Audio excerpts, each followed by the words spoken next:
सो transplant में बहुत important है कि देखने के बाद नेचुरल लगे। आज ये इनके फ्रेंड के साथ आए थे, तो इनके फ्रेंड का भी हम लोगों ने ट्रांसप्लांट किया 2 लोगों का, तो मैं उनको रिकॉग्नाइज नहीं कर पाया। ये हम लोगों के लिए भी एक अच्छा पॉइंट रहता है कि ट्रांसप्लांट नेचुरल लगे, देखने के बाद आर्टिफिशियल नहीं लगना चाहिए। बहुत सारे लोगों के मन में डर रहता है कि सर पे सर्जरी होगी तो मन में ऐसे चिंताएं रहती है कि कोई प्रॉब्लम्स तो नहीं होगी। ऐसी कोई प्रॉब्लम नहीं, ऐसी कोई दिक्कत नहीं। मैं 15 दिन के बाद सारा काम जैसे करता था वैसे क्रिकेट विकेट खेलना, जिम जाना सब प्रॉपर तरीके से करता था।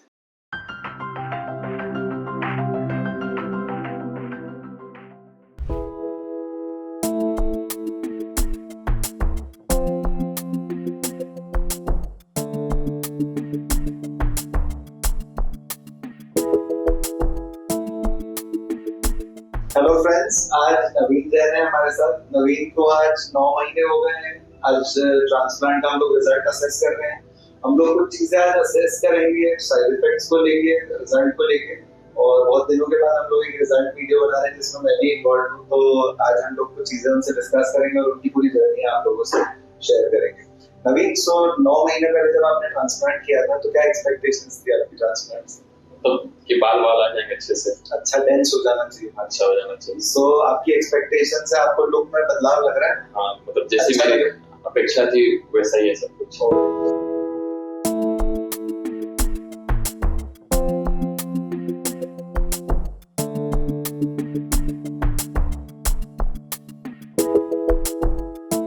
सो ट्रांसप्लांट में बहुत इंपॉर्टेंट है कि देखने के बाद नेचुरल लगे। आज ये इनके फ्रेंड के साथ आए थे, तो इनके फ्रेंड का भी हम लोगों ने ट्रांसप्लांट किया 2 लोगों का, तो मैं उनको रिकॉग्नाइज नहीं कर पाया। ये हम लोगों के लिए भी एक अच्छा पॉइंट रहता है कि ट्रांसप्लांट नेचुरल लगे, देखने के बाद आर्टिफिशियल नहीं लगना चाहिए। दूसरी बात, डेंसिटी जो है वो ट्रांसप्लांट की वो अच्छी आनी चाहिए। ट्रांसप्लांट के बाद ऐसा नहीं होना चाहिए कि वो डेंसिटी बहुत ही कम हो या स्पार्स हो। तो आज 9 महीने हो गए, अभी 2-3 महीने में इनकी और ग्रोथ बढ़ेगी, 80-90% ग्रोथ है। दूसरा इम्पोर्टेंट चीज साइड इफेक्ट्स को लेके, बहुत सारे लोगों के मन में डर रहता है कि सर पे सर्जरी होगी तो मन में ऐसे चिंताएं रहती है कि कोई प्रॉब्लम्स तो नहीं होगी। ऐसी कोई प्रॉब्लम नहीं, ऐसी कोई दिक्कत नहीं। मैं 15 दिन के बाद सारा काम जैसे करता था वैसे क्रिकेट विकेट खेलना, जिम जाना सब प्रॉपर तरीके से करता। स्वेटिंग एक्टिविटीज या कोई ऐसी चीज नहीं, कोई दिक्कत नहीं।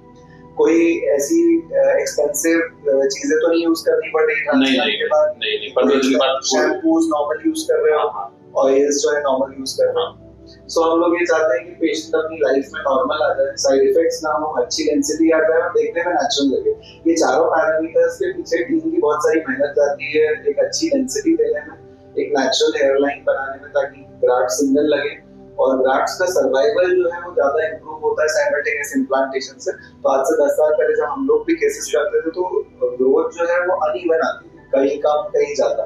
बट अब जब से हम लोगों ने साइमल्टेनियस इम्प्लांटेशन से सारे केसेस करने शुरू किए हैं तो उसमें क्या होता है, ग्राफ्ट जैसे ही निकाला वैसे ही डाल दिया गया। तो ग्राफ्ट आउट टाइम जो सबसे इंपॉर्टेंट पैरामीटर है सर्जरी का ना, वो बहुत कम हो जाता है। मतलब शरीर से ग्राफ्ट निकाला और डाला, शरीर से बाहर ज्यादा स्टोर नहीं करते उसको। तो जितना कम देर स्टोरेज टाइम रहता है ना उतना अच्छा ग्रो करता है, नहीं तो शरीर के बाहर रखे रखे डैमेज हो जाता है। तो नॉर्मल एफयूई टेक्निक में ये डिसएडवांटेज रहता है कि ग्राफ्ट्स जो है शरीर से कहीं देर बाहर रखने पड़ते हैं, 4 से 6 घंटे मोस्ट केसेस में।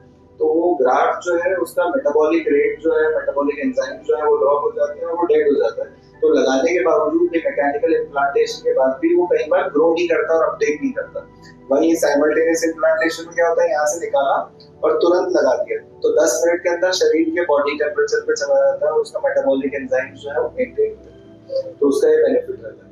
तो आपकी तरफ से कोई मैसेज है हमारे व्यूअर्स को? आपका एक्सपीरियंस कैसा रहा? यहाँ का एक्सपीरियंस बहुत अच्छा रहा। सबसे अच्छी बात है कि यहाँ का जो केयर है, मतलब फर्स्ट दिन से लेकर के आज तक, जैसे कि पीआरपी के लिए टाइम पूरा होने पर व्हाट्सएप पर मैसेज आना वो बहुत अच्छा रहा। कभी भी कोई समस्या हुई तो मैंने फोन किया तो अच्छा रिस्पांस मिला। कभी कोई दिक्कत हुई कभी भी चला के मैंने फोन कर लिया तो अच्छा रिस्पांस मिला यहाँ से मुझे। ओके, सो हम लोगों ने अब ये हमारी जो इन्होंने बताया एक व्यवस्था हम लोगों ने की है कि ट्रांसप्लांट करने के बाद भी जब तक पेशेंट का रिजल्ट नहीं आता हम लोग उससे कनेक्टेड रहते हैं। सिर्फ सर्जरी करने के बाद पेशेंट को छोड़ना मकसद नहीं है। सर्जरी करने के बाद हम लोग पेशेंट को 3 मंथ्स, 6 मंथ्स, 8 मंथ्स और ईयर पे कुछ रेगुलर मैसेजेस भेजते हैं ताकि पेशेंट को एक रिमाइंडर भी रहे पीआरपी के लिए, और साथ ही साथ उसका एक सर्जन के साथ, एक फिजिशियन के साथ या टीम के साथ फॉलो हो जाए ताकि जो हम लोग करना चाह रहे हैं उसमें अगर कोई प्रॉब्लम, कई बार ऐसा हो सकता है कि पेशेंट को कोई प्रॉब्लम हो सर्जरी के बाद तो हमसे कनेक्ट कर ले और वो प्रॉब्लम का उसको सोल्यूशन मिल जाए।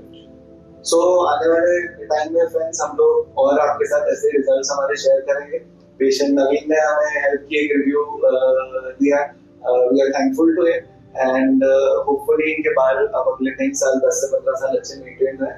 उसके लिए हम लोगों ने इनको सजेस्ट किया है कि आप हफ्ते में 2 दिन फिनेस्टॉइड लीजिए ताकि आपके जो एग्जिस्टिंग पीछे के बाल हैं वो भी बचे रहेंगे और ये बाल ऐसे कैसे अच्छी डेंसिटी से मेंटेन रहेंगे। Thank you.